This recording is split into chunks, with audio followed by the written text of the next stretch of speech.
welcome back to Be More Fabulous with Erin. It's your girl Erin. Here we are all about living our lives with passion and doing it on purpose. I am here to help all of my mompreneurs along that journey by giving you guys different tips and tricks to help you transition from being a full-time mom to running your own business. I do have some awesome tips for you guys today. This video is kind of piggybacking off of my last video where I talked about different businesses that would be awesome for mompreneurs. If you haven't seen that, please check that out. I will put that here and maybe here, not sure. And while you're at it, you might as well go ahead and like and subscribe, and I will get right into our tips. No need to take our time. All right, so I'm going to go ahead and get into it. My top 7 tips to help mothers transition from motherhood into entrepreneurship. These are just a few tips that I feel like are extremely valuable, especially when you are first starting out and you are making the transition. These are some tips to help keep in mind when you are starting the business. And make sure you stay into the end so you get my number 1 tip that will be a lifesaver in getting you through this journey. I am telling you, it's going to be the number 1 thing that you start to do that is going to change everything for you. So make sure you stay tuned for that, and let's get started. So tip number 7 is to just get started. Don't worry about it being perfect. Try not to worry about perfection and just worry about starting it. Get the information out there. Start telling people. Start getting the work done. Start doing the legwork. It does not have to be perfect. You are starting out. But if you are spending off your time tweaking and twerking it and trying to make it perfect, you will never get started. So tip number 1 is to not worry about perfection and just get started. Tip number 6 is to not be afraid to ask for help.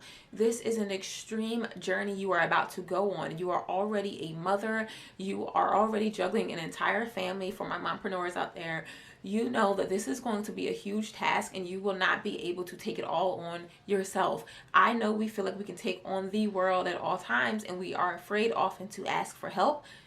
This is the time to do it. You want to be able to give 50-50 to your family and to your business, and the only way to do that is to ask for help.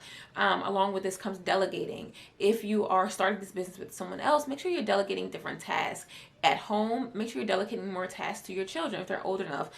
Delegating some tasks to your husband, your boyfriend, whatever the case may be, so that you can take some of that load off of you and focus on being able to create this in your time. If that means watching some things like these helpful videos, reaching out to different coaches, hiring a consultant, talking to someone, joining a group, I'm trying to tell you, if you asking for help, if you're reaching out, getting help from different sources, it's going to be extremely valuable and it will stop you from making so many mistakes in the beginning. And that's something that I wish I would have done differently. So don't be afraid to ask for help. Seek out help. That is tip number 6. All right, tip number 5 is to make sure that you make your home life a priority. Now, I know that probably goes without saying for us mothers out there, but it's something that you have to do intentionally. You may not realize it, you may not think that you are, but at some point when you're building a business, you're going to be devoting a lot of time to that, and things are not going to be able to be exactly how they were. And you may feel like you're doing everything exactly the same, but that is not the case. Trust me, that is not the case. Your family does not feel the same way. And a way to get around that is to make sure that you purposefully make your home a priority. That means scheduling meetings around home life, activities that are happening within your home, making sure you're there for the events, the milestones, all that goodness. Your business, your brand is not going anywhere. And contrary to popular belief, you do not have to work around the clock and burn yourself out to start a business. Make sure you are taking care of your home life first, because if you're not, it's going to create unhappiness. You're not going to be happy in that area, and that's going to reflect in your business as well. Make sure that you make your home life a priority, and that is tip number 5. And tip number 4 goes right along with that, and that's to create a schedule. It goes hand in hand with tip number 5, but that is so important, is to make sure that you have a schedule and a daily routine. So really making sure that you have a routine is more important. Make sure that you know what time things are supposed to happen. Your family knows, your clients know, everyone is in the loop of what goes on when, what your business hours are. That way your family already has the expectation. They know that between these certain hours, mommy is working on her business. Of course, you're going to be there for them anyway, but those are hours that you just need to keep in mind. Same thing for your clients, your colleagues. They know that at certain hours it's just dedicated to family, and that's going to be super helpful for you to make a schedule. I actually talk about that a lot in a few of my different videos. My self-care video, I talk about that a lot, starting a business, because it's really important to make sure that you have a schedule, and I will put those videos here as well. If that's something you want to check out. The self-care video is probably extremely helpful for you guys right now, and we'll talk about a little bit of that later. Tip number 3 is to keep your home life and your business separate, completely separate. Now, this is a huge mistake, and it's something that I actually did when I first started my first business, and it's one of my other things that I regret. There's a list of them, which is why I'm perfect to help you guys and coach you guys along your journey, because I've just been through it all. Keeping everything separate is going to be so important, and that is your business account should be separate. Emails, calendars, you should have a completely separate life for your business, and that is also helpful with getting your own separate workspace as well. That is extremely important, to treat this like a business. Treat it like your job. Make a separate workspace. Have everything separated so that there's a separation between home and your work, so that you can, one, physically keep everything separated. Make sure that you're staying organized. Your business documents are where they need to be. Your business bank account is where it needs to be. And your home life is separated. Everything is being taken care of on that end. And it's also important to be able to create that space of cutting it off, work and home. So like I'm saying, if you're working in an office, you can say, okay, I'm done work for the day. Close up your office. That's it. And that is tip number 3, is to keep your business and your home life separate. Tip number 2, and this is a big one, and I know people will tell you guys this all the time, also in all of these videos, but it's the truth. Be consistent. Show up for your business every single day.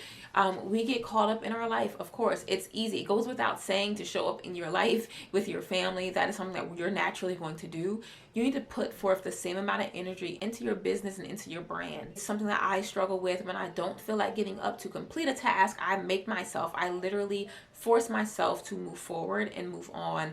And that's going to be so important, to consistently show up for your business. That is tip number 2. And tip number 1, that is going to be a huge lifesaver if you get into the routine of it now, if you realize it now, if you embrace it now, it's going to be a huge lifesaver for you on this journey. And tip number 1 is that self-care is queen.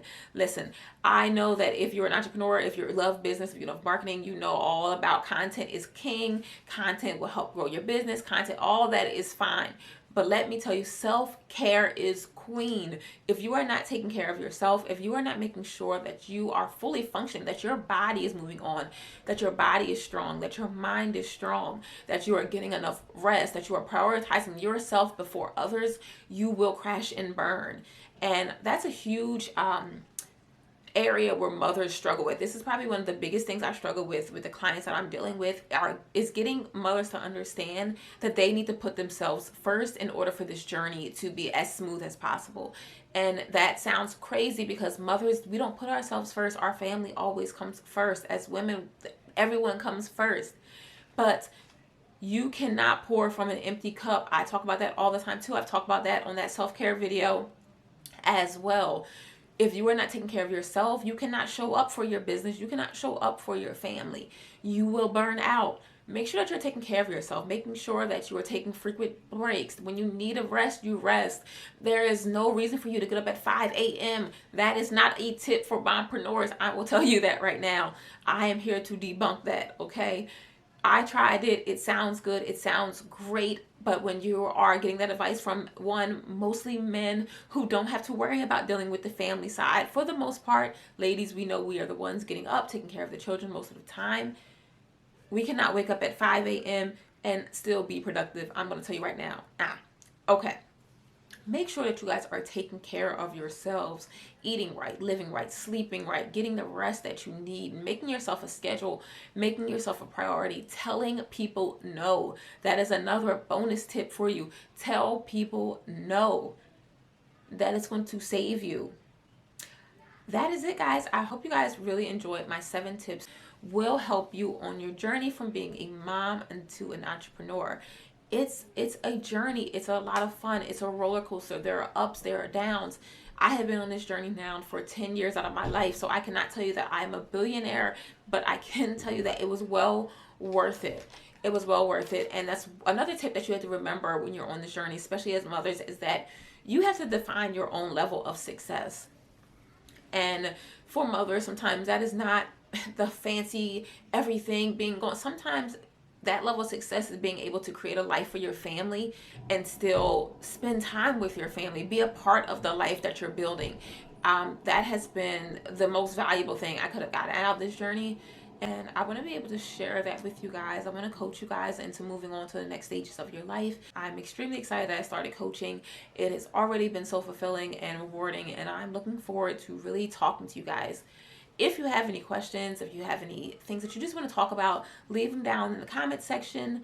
Don't forget to like and subscribe. I will leave all my links for all my other videos so that you guys can follow along on the journey. And I hope to see you guys in my next video.